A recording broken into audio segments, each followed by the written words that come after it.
Hey everybody, welcome back to Let's Play The Binding of Isaac, Rebirth. I'm Nye, and I'm gonna hit the random button.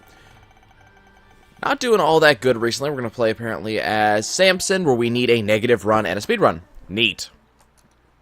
Let's just go immediately into here. Let's see what I can find. Probably wasn't the best choice I've ever made, considering I'm not gonna be able to do much with that, that thing right there. That explosive casket, but why not, right?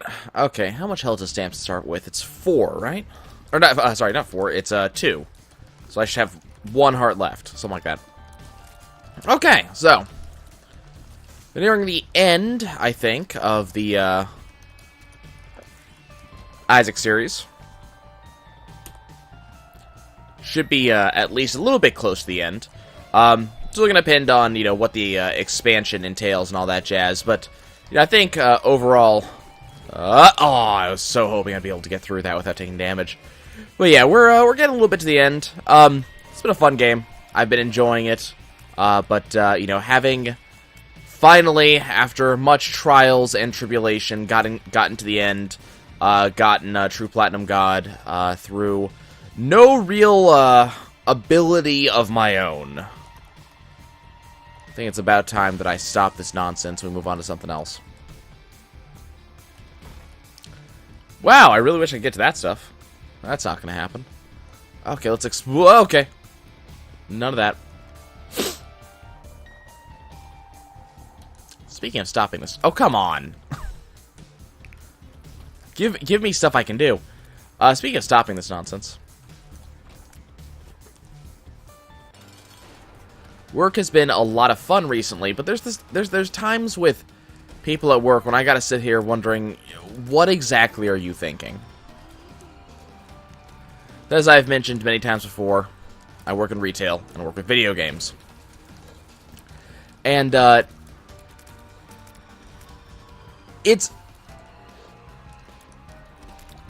can't describe to you exactly how many times I hear people complaining about prices and stuff like that, about, you know, just being generally upset at, hey, this thing costs this much, or I can only sell this thing back for this much, or why won't you give me back, you know, why won't you give me back $60 for the video game I purchased 6 months ago that I've decided now that I don't like, and therefore want to return. Also, it looks like crap. And it's sometimes kind of fun to deal with, because, I immediately regret this decision. It's sometimes fun to deal with, because there are some cases where it's just a misunderstanding of exactly why you're not getting how much you think you're gonna get. So, like, there are some cases where I'll have a guy who comes in, he's like, so, I want to, you know, I have this game, I have, Madden 7. I decided, after all these years, after 8 years, I just don't like it anymore, and I want to sell it back to you. Okay, I'll give you, like, 50 cents. What? The outrage is, you know, visible. It's amazing. You know, what? Oh my god, how can you give me, you know, 50 cents for the game? Well, it came out 8 years ago. I have 50 of them, and none of them sell. Oh, okay. You know, enough said, right? It's no more is needed. And I like that interaction. I really like it when I can just do this really simple explanation of, here's the simple reason why I'm not giving you any more than I am. Supply and demand, and we're done. And we're done. Okay, let's try that again. But yeah, supply and demand, we're done. Like, it's all I have to say is, hey, the reason why you're not getting more is I have a ton and no one's buying them. And in some cases, this was a poor decision on my part, in some cases, that is actually enough for some customers, and I love those customers. I'm happy to explain, I'm happy to go over things. Had a couple guys came in last night, and, you know, cool guys, all 3 of them came in, and they were, bringing in an Xbox to put towards a PlayStation. And, what really impressed me was that this PlayStation wasn't for one of them. One of the guy's dad's birthday was coming up, and he was really kind of interested in the PlayStation. So the kid decided, I mean, this kid's, you know, probably 21, 22, so he's not young. But, not like a little, like, 12-year-old. But he decided he didn't want his Xbox anymore, and that it would be a great idea to bring it in, and we had a promotion going on. And so, you know, he's like, okay, well, I'm going to bring it in. And, you know, he and I had spoken about what was going to happen and how much I could give him. So there was no surprises going on, right? It was just, he knew exactly what was going to go down. We were all set and ready to go. One of his friends, though, decided he wanted to question policies and, you know, why does this get me this amount and stuff like that. And wow, that's just, wow. Okay, then. Well, I guess that's gonna happen. But yeah, he, you know, he named a game that had just come out 3 days ago. And he's like, well, how much would you give me for this? And I said, well, it would be this much. And this was not one of the outrage on his face style of interactions. He wasn't all of a sudden, oh my god, you trash, oh my god, what is wrong with you?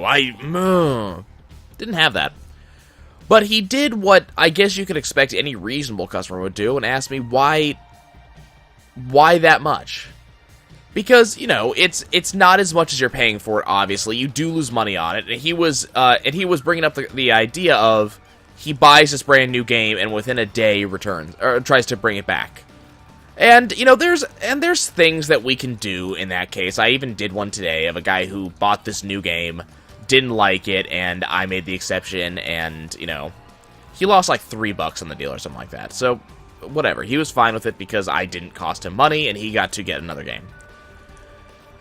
But I had to go through and literally pull out my profit and loss report for this guy so I could show him exactly where the money is going and why he's getting a certain amount. And it ended up being an entire economics lesson. That, you know, when I have a brand new game that you're purchasing from me, you know, I spent this much on it, I'm making this much on it. So the brand new game isn't making this tremendous amount. We make money on, you know, that used game there, but the whole, you know, that pays for everything. That pays for me to be here. That pays for, not me as in me as the associate, but me as in me the company. It pays for the company to be here. It pays for power and everything like that. And it was really interesting. So it went on for this conversation between me and them went on for something like probably 20 minutes. Just to make sure everything was completely understood. And at the end of it, it's like, oh, okay, well, you know, I'm so glad you gave me this information, and now this seems like it makes a lot more sense. Those conversations are always interesting to me. Because some people will go, oh, okay, that makes sense, and that's the end of it. You don't need any more. The conversation's over. You know, we're done because everything made sense. And in some cases, there are these guys who, for some reason, this doesn't make sense. And I don't know if it's just because I've been working in this industry on this side of things, this side of the counter for so long, or if it's the fact that I've been a gamer for a very long time and I've been involved in this, or I don't know what it is. But like I have trouble understanding the upset nowadays. I mean, I can understand if you spent, you know, whatever, you bought Duke Nukem or something, and you spent $60 on it, and because the game was such a flop, you're only getting $10, you know, 2 hours later. I can understand that upset. I really can. Like, that's, you know, I can understand your upset. I'm right there with you, and let's see if we can find a way to fix things. But if we're talking, like, again, Madden 7, like, don't get uppity with me because you purchased Madden 7 back, you know, 8 years ago, and now you're not getting a bunch for it, and you're really upset that this highly valuable game that you own is no longer giving you this tremendous amount. I can't, you know? I can't even begin to empathize over that. I really can't. I can't sit there and I can go, yeah, I'm so sorry you're getting ripped off, that, you know, your game's not worth anything. When it's something like that, come on. I'm not selling it. It's not going anywhere. Would you like me to walk you into the back with my miles of shelving for your Madden 7s? Like, I have dozens of them. And I think if I did that, I think if I actually went back with someone and literally walked them amongst my shelves, I think that would probably help. I really do. I think that doing so and showing people, hey, this is how many I actually have, could help. But, yeah, I think it would still be... There are still definitely cases when that wouldn't do a damn thing. And it's those cases that just sadden me. So it's like, look, I want to help you, I really do, but I can't. There's nothing I can do about this. I can't do anything for you. Let's just agree to disagree. You're gonna yell at me and you're gonna curse me behind your back. Or behind my back. That's fine. I mean, we'll pretend I don't know you're gonna do it, and we'll move from there. Because there are people like that. There are people who will go just, you know, it doesn't matter that you're just an associate and you don't make the rules. It doesn't matter that you're going to try everything you can to help them out. None of that matters. What matters is, you know, this person didn't get their way and therefore you're the scum of the earth. I swear that's what some of my customers think. They're not my customers for very long, but I swear that's what some of my customers think. And there's always, of course, there is the flip side. I don't want to make it seem like there isn't the other way around. There are people who will go out of their way to help me out and tell other customers, hey, this is why, you know, you're being given this. This is why he can't do this return. You know, this is the reason for this, and they'll just go out of their way, and sometimes invoking the ire of the very customer I'm trying to calm down, because they're trying to explain and they don't think I'm doing a good enough job of explaining. And that's fine. Whoops, that was bad. But it's always very funny when I have customers who are trying to help me out, and you know, it's probably not going to work as well as they had hoped. It's, you know, there's probably not going to be as good of a reaction as they think they're going to be. But some of my guys who try to help me out, like, they are of the same opinion as I. You know, they come in and they're thinking, you know, this is obvious. This has helped me for years and years and years. Why does this other guy not understand the money he could be saving? Or how does this guy not understand that this is as much as that can be reasonably given or reasonably expected? I don't know. What I do know is that this has been a really crappy first two floors, and mostly because I took that really stupid red heart damage really early on this floor. I haven't gotten really all that much that's good so far, so it's going to be probably one of those low power runs. Okay, let's go up here and sure. I'm going to open up that one first, and that's exactly why I opened up that one first.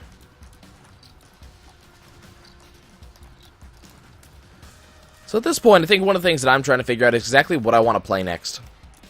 There's a lot of really good options, some of which are being done to death, some which are not. I have a pile of games I just want to play, and I had a chat room I was in, and we were all talking about all big PC gamers, and we were all talking about basically our Steam libraries. I mean, it was video game libraries in general, and I can typically boast having a big one. It's typically because I tend to buy a lot of stuff on sale. So I just, you know, I'll go, oh, Steam sale's up. Okay, let's just drop some money. Oh, look, here's like 50 games that I had on my wish list, and for some reason, all of a sudden, all of them are 90% off. Let's just buy them all. So I tend to have a lot of stuff on my Steam list that's just never gonna get played.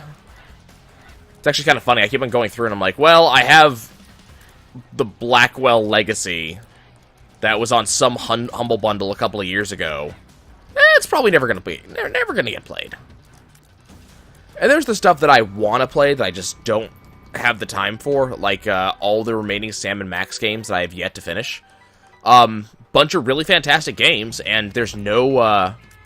I have nothing against them. It's just one of those things that I probably will not end up playing them anytime soon, just because the urge isn't there to play that particular game. So I've got to find out what I want to do. And there's also games that I'm sitting here going, man, I really want to play this stuff, like You know, I'm not really much into city builders, personally. I have a lot of people keep on asking me to play city builders, and I just don't like them. For whatever reason, I don't know why. I'm just... You know, I go for, like, an optimal build, and once I've done whatever I think is optimal, like, there's no reason for me to want to play again, because I've done the best I possibly can. It's a little bit different when it's stuff like, there's the city builder, like SimCity, which I've never understood. I've never been good at that game. I suck at planning and, figuring out exactly how things should go together, figuring out good tax rates. I'm not good at that. Okay, you're a dick. You goddamn spider. But yeah, I'm really bad at that. So, stuff like that. There's games like Crusader Kings and such, because each game, you know, the permutations can go through and it can make the game change. I can deal with those games, but, you know, stuff like certain city builders I can't do, because it's just... I beat it. Like, and you know, I understand that you can't beat one of those games, you can always play more, but I beat it. I made the biggest city I possibly could, filled every square inch of the map. My citizens have the highest, my citizens are so happy with me that they annually pay for me to just go on a 364-day retreat into the mountains. I come back for 1 day, I just go, woo! And they pay for me to have my next year off again. Like, and then I'm done. Like, it's, what else do you want me to do? I'm just having a really bad time here in this room. You know, what else do you want me to do? There's nothing more for me to do. I can go and restart another city, but all I'm going to do is I'm going to build the exact same city again, because that is the way to do it. Sure, the map is going to change a little bit. Yeah, that's always a thing that could occur. But, you know, I've reached the end of the game. So I can't really do city builders. I think the difference, again, is stuff like Crusader Kings 2, I could probably, or, I really need to really get into Europa Universalis. Those games, because they have those permutations, and the way they change, the way, I cannot believe I got hit by these. Damn it! I'm getting hit by just such stupid stuff. I might as well go in here now, because I've already taken red heart damage. Okay, well that's the thing that just occurred. But yeah, because of the way the game can change, because, enemy civilizations can change the way they play, and civilization is, because I just use that word anyways, is much the same for me. Because, you know, things can change, and people can change the way they play and things like that, that is kind of, well, that was a really shitty bombs or keep hill, I was not really happy about that. But because things can change, there's reasons for me to keep playing in that direction. Like, there's a reason I would want to do it again. Not so much, with the city builders, but there's occasionally going to be something like Cities in Motion, or not Cities in Motion, City Skyline, that I'll look at and I'll go, man, this game looks amazing, and then I'll go, wait a second, don't I have like 500 games that I've never even touched, and a lot of them are games I really want to play? Maybe I should just not spend money, and I'll just go do one of those instead. And that's pretty much exactly what ends up happening. Okay, we're just going to buy everything in here. What's this pill? Neat. But yeah, it's, you know, I'll end up going to want to play one of those games instead. But we were looking at what games everybody had available. And there's apparently this calculator saying, you know, it calculates out what games you have, and then it calculates I guess it's the average playtime of each of those games based on just one large database of Steam games. And then, based on that information, it then tells you how long you would have to play your entire Steam library. Apparently, I'm up to, like, lots and lots, like 5,000 hours, something like that. It would be a spectacularly long amount of time I would have to play in order to do everything. And that's not, like, 100% completion. That's not, you know, replay Isaac over and over and over. This is just how long I should expect to play to just beat everything at least once. So when I look at games like Darkest Dungeon that are out, and I like, you know, man, this game looks interesting, it's always the caveat that, well, it looks interesting, but, can I really dedicate another 800 hours to this game? Let's not even get into stuff like early access, because that's just this huge ball of wax. Can of worms. Stuff. But it's just this huge level of just stupid that I now have to deal with. Can you... No. Okay, look, I'll take out you then. Come on. Our, damage on this run is not amazing, and there's no way I'm going to take Purple Heart. Not when I've just given the statement that my damage on this run isn't amazing. We do not need any more champions. But yeah, trying to decide what I want to play next is definitely going to be a thing that I'm going to have to worry about. There's been some requests, and I'm kind of tempted to open up some sort of, like, request board or something, you know, Google document, where people can comment on it. Just say, hey, this game looks like this would be one you'd probably enjoy, you should probably go play this. Yeah, I'll take the Pact. So I think I can probably get away with doing that, and, you know, let people really try to help me make that decision. Might be a good idea. It really is going to depend in a very large way. Well, this Book of Secrets is useless on this floor. But it's just going to depend on a very large way, I guess, on what I'm interested in. I have a couple of games lined up. There's actually a couple of games that have been sitting in my Steam library that I've actually had installed for quite some time that I've been wanting to play. It's just been a question of, you know, am I playing this alone, or does Trance or Mako or anybody else want to join me with them? There's a couple of revisits I want to do, games that I've checked out in early access that are now officially out, that would be fun to see how things have changed, do a new official series on them. So there's stuff like that I want to do. But I can't decide what I want to do next. I mean, that's the real question, is just which one am I interested in? What game can I dedicate to playing for a month straight? That's what I'm really, I'm mostly just using the book for the sake of using the book. That's what I really got to decide for myself. And, you know, I like to have a certain level of, variety in the series, so I don't want to do, like, too many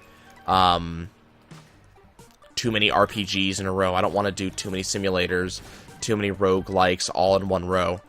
So I try to vary it up if I can. So, I mean, the question is, you know, I've been playing Isaac for 3 months now, so that's 3 months of roguelike. And, I mean, I really like God, I'm just taking so much stupid damage.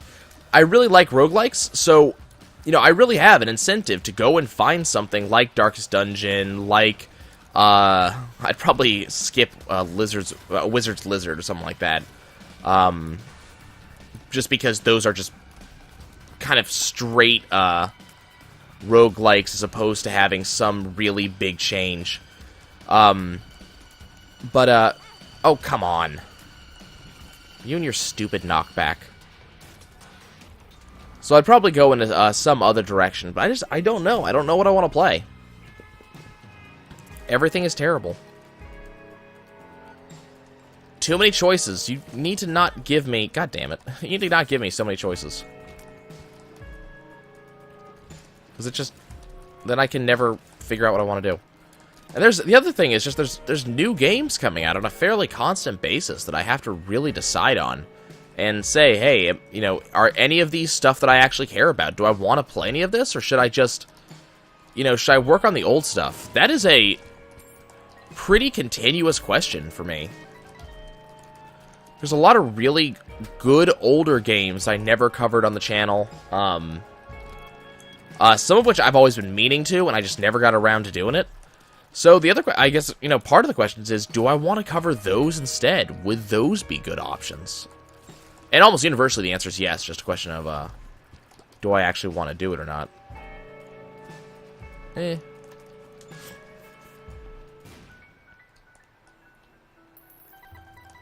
Still deciding.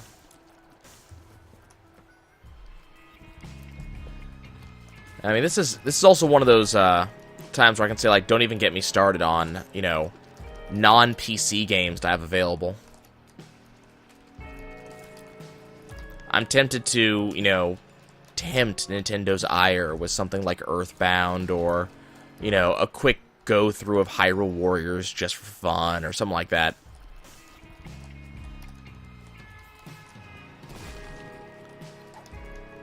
Sure, we'll take telepills. Why not?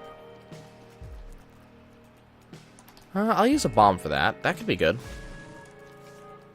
Telepill's probably better.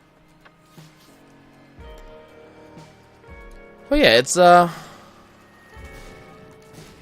decidedly it's a fun question. Like if I have to total first world problems, if I have to have a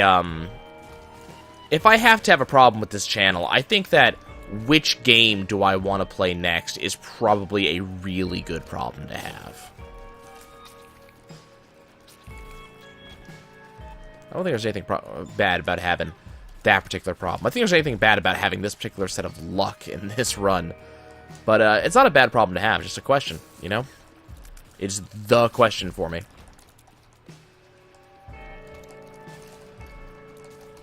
I've actually been having a lot of fun looking at all the recent releases that have been coming out, like the big stuff that's come out recently, like Evolve, Dying Light, and going, man, I am so glad that those have not been on my radar, because that would make my life even worse lately.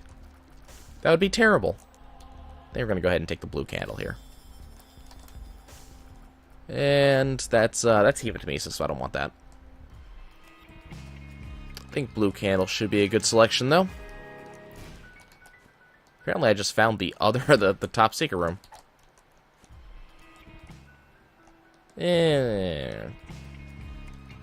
Maybe after the boss.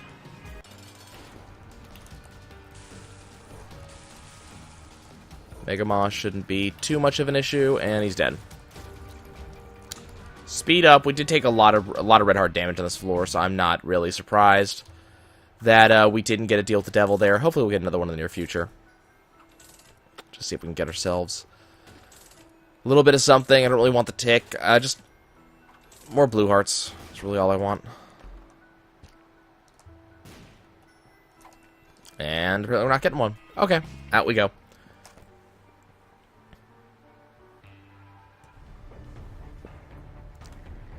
I think something else that's been really, I don't think weirding me out is the right way to say it, but just it's an odd thing to deal with at work. Is just I guess just the economics and socioeconomics and just seeing like what people think is a big cost for a game. You know, the way I see it, and you guys may or may not agree, but you know, it's games have kind of been sitting at the same price for a very long time. Like, it's been a $60 game since I was a kid. I mean, there were systems that had cheaper games, like, of course, the original Game Boy and stuff like that. DS's come in about $40. But, to my memory, you know, you've been, getting a game for $60 for a very long time. And if you account for inflation, that means that games now are typically cheaper than they ever have been. And, I remember seeing some adjusted for inflation on, certain stuff. Like, for example, I think it was the creator of the Magnavox recently died, so I looked up some details on him, and apparently the Magnavox would have been retailing for something like, I think it was $500 in today's day, in today's economy. Yeah, so games are, you know, they're more affordable than they ever have been for a given definition of affordable. I mean, yeah, you know, it's still $60, and I definitely understand that. I don't want to minimize that, but it's still, games are definitely more affordable. So it always kind of weirds me out. I had a customer come in, and keep in mind, my location for work is not in a particularly amazingly affluent area. I definitely wouldn't say that, you know, people around have a ton of money, but we're also definitely not in a very poor part of town. So it's, you know, we're very middle of the road, the folks that I, okay, this is a really shitty room. Very middle of the road when it comes to, how much money the folks around here make. So it's always weird when I have someone who is being more cautious than usual about their money. I had someone come in asking for the price of a DS, which DS is right now, like the original, so, well, not original, but a DS Lite, you can get one of those for $40. That was too much. And it wasn't that was too much as in, oh, you know, I would never spend $40 on this piece of buffoonery. It was just, oh, that's too expensive.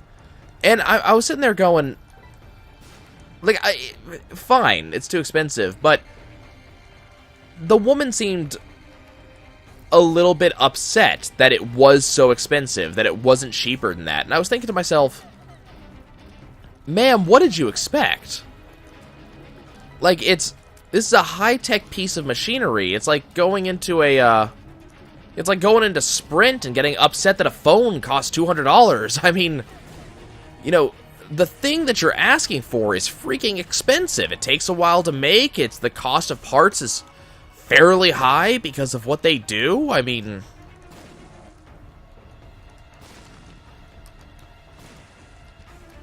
I guess it's the same type of person who, you know, is likely to get upset because, they wanted to buy, you know, a used copy of Madden 15 and are amazed that the game isn't like $20. I guess I can understand, I suppose. It's just, I don't agree at all, but I can understand. Speaking of which, I swear to God, people don't understand that phrase. Just the words I can understand. I was talking to my boss about an issue I'm having with one of my coworkers. There's some work that needs to be done, some training that needs to be done. The guy just, it's customer service issues, basically, and needs to kind of learn, hey, this is how you deal with this thing. Which, you know, look, everybody needs to learn something in their jobs. I'm not perfect at my job, and I don't know anybody who is. So, I use the phrase, I understand where he's coming from. That was the exact phrase in question. And I use that phrase for a very specific reason, because that phrase does not mean I agree with you. At all. What that phrase means is that this person has given me an explanation for why they feel the way they feel, and the explanation made enough logical sense that I understand why they feel this way. I do not agree, but I understand. For some reason, though, my boss just didn't get that concept. You know, the concept of that you can understand while not agreeing. And I cannot fathom how that problem happens. Oh, okay. Well, apparently we're going to be getting a blood bag. Okay.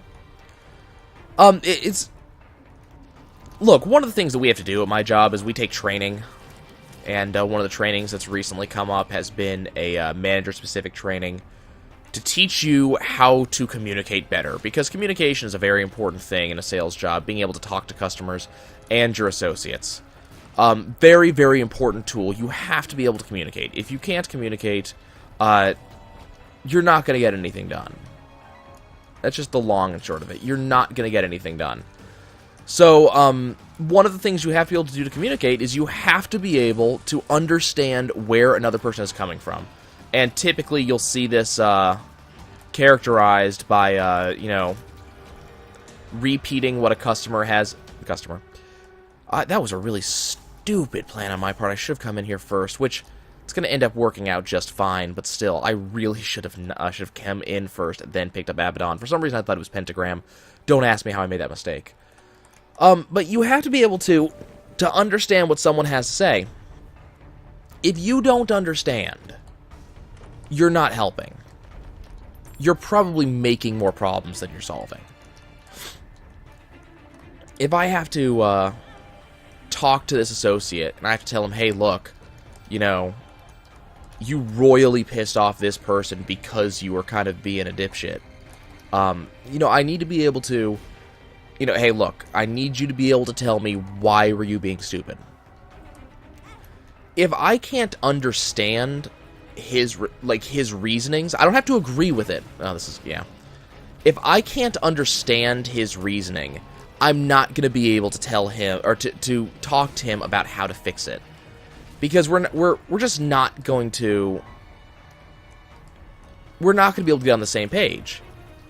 So, and it's just one of those, you know, just... Hey, I understand the reason that you were having trouble with this customer is because you thought that he wanted Pokemon and he actually wanted Digimon.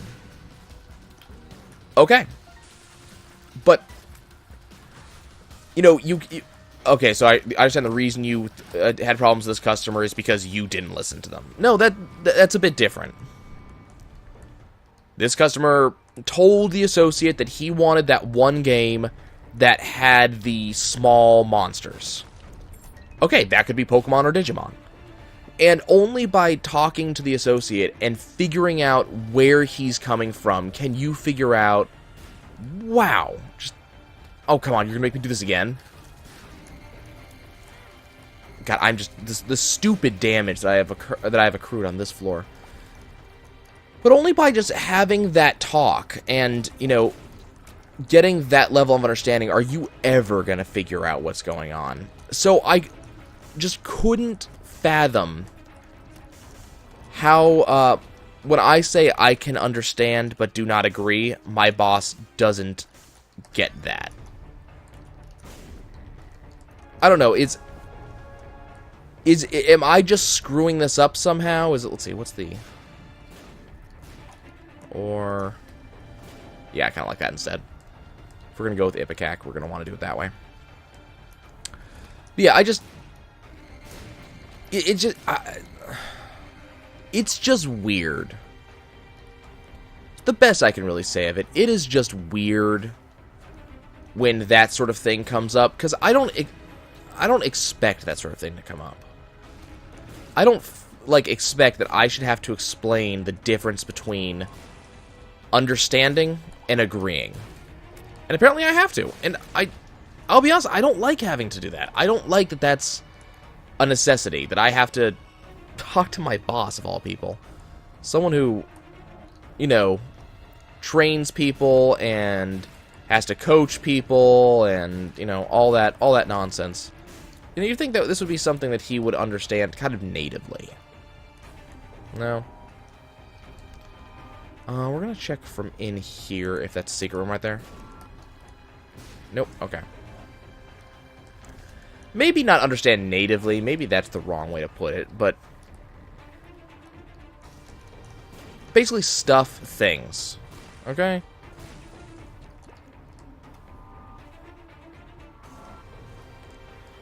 Okay, we have 36. Put that right there so I don't actually blow him up. Should be able to plug some money away into this beggar. I don't know, I know communication is hard, that we're all stuck in our own heads, and we really only see things from a point of view that's from our own frame of reference. You know, we all have different lives, we've all had different experiences, and that leads to all of us thinking in different ways, and that would, you know, of course lead to you thinking that, you know, a $40 game is too expensive and something like that. As I said, we all come from different walks of life with different understandings of how money should be spent and stuff like that. You know, I don't even ask me how the broken watch shows up again. I don't even know. We're on Acropolis 2. Okay, so I need to explore a little more. So, you know, I understand. I understand that is how life is. I understand that everybody's different. You know, I understand. But there's a couple things that I think that, if you're going to work with people, you should understand. And I think one of those things that everybody needs to understand is that, and this may not necessarily, actually I should let him do this. maybe not necessarily a popular opinion, but I think everybody should understand that you can listen to someone and understand their position without having to agree with them, and you can be respectful of someone's position without having to agree. And I say that because I remember being on a debate forum one time. And I forget what the actual argument in question was, but I was backing some unpopular opinion that I was having to defend myself on.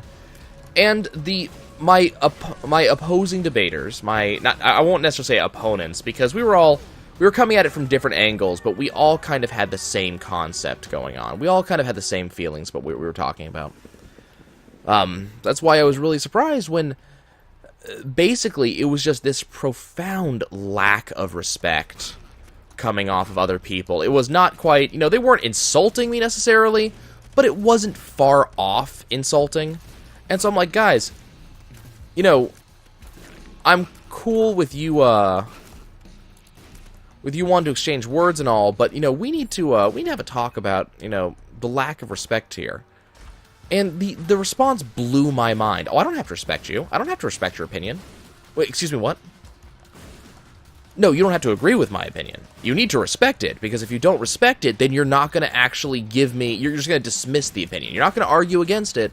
You're not going to tell me that, hey, look, the reason why I think you're wrong is because this. If you don't respect my opinion, all you're going to go is, look, you're wrong.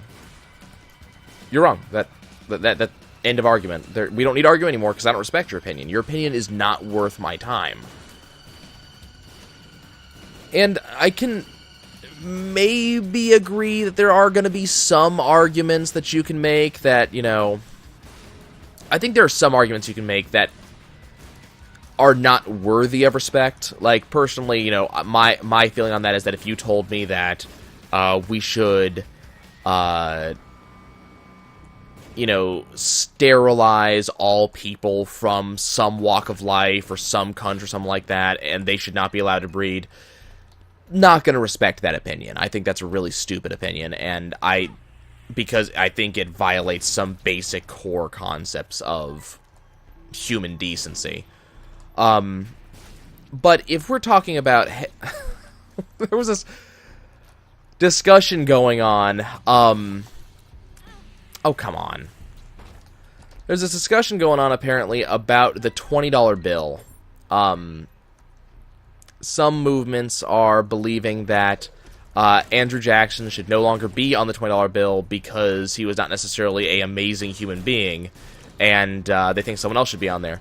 And not the argument, but the discussion right now is that apparently there are some feminist movements who believe that it should be that whoever replaces Jackson, it should be a woman.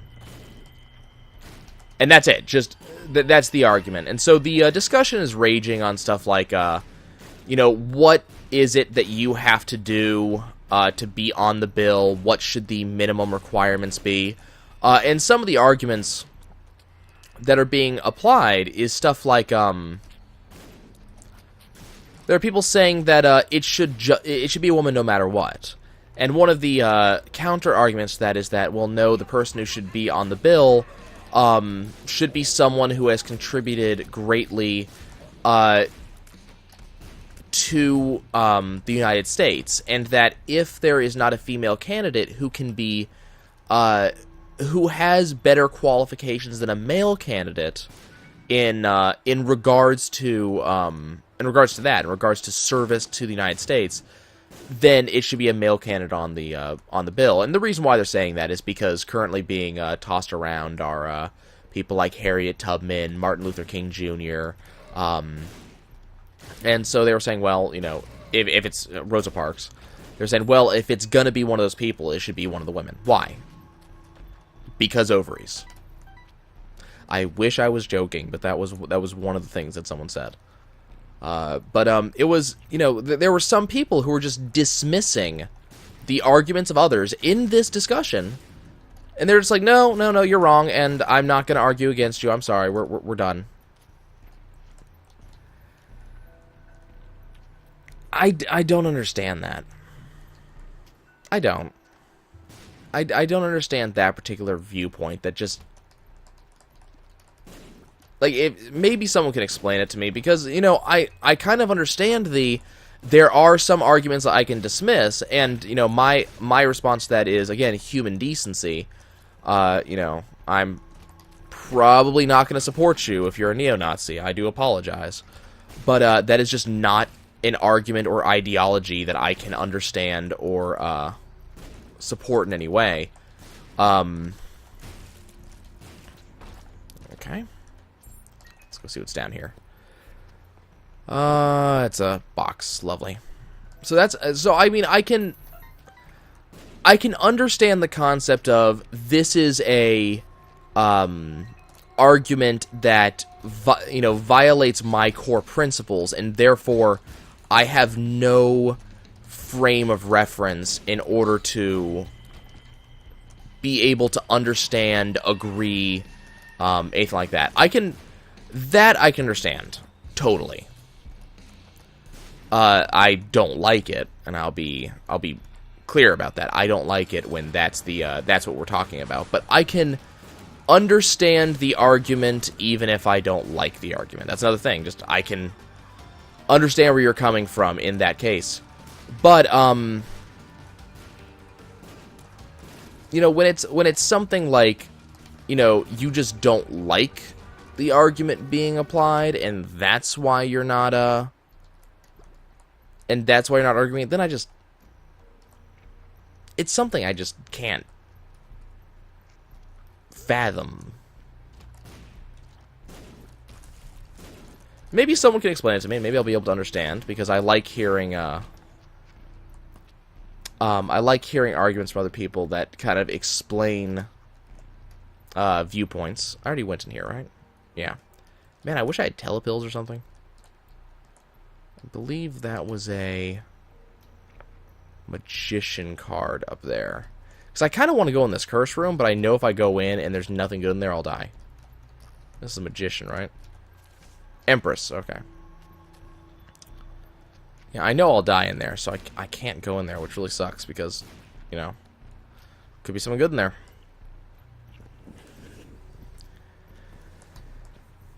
Yeah, it's one of those, I guess, just one of those upbringing things. You know, and maybe it's even a definition. Maybe that's what the issue is.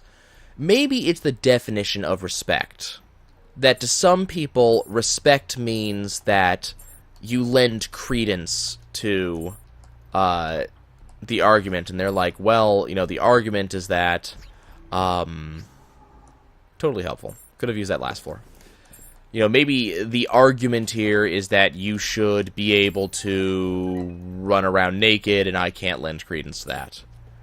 Or maybe they think that respect means you have to, because I think that respect means you lend credence to it in some way. That there is, that you could be convinced that, oh, okay, well, that happened. You could be convinced that this argument is right. Personally, I think respect is just, you know, this is your opinion, and therefore, instead of treading all over it, I should do my best to show you why you're wrong. Also, this run sucked. I took a lot of really bad damage. I really screwed it up, and Ipecac is probably part of it. So hopefully I'll see you guys next time, and I'll actually be able to do it right this time. See you soon.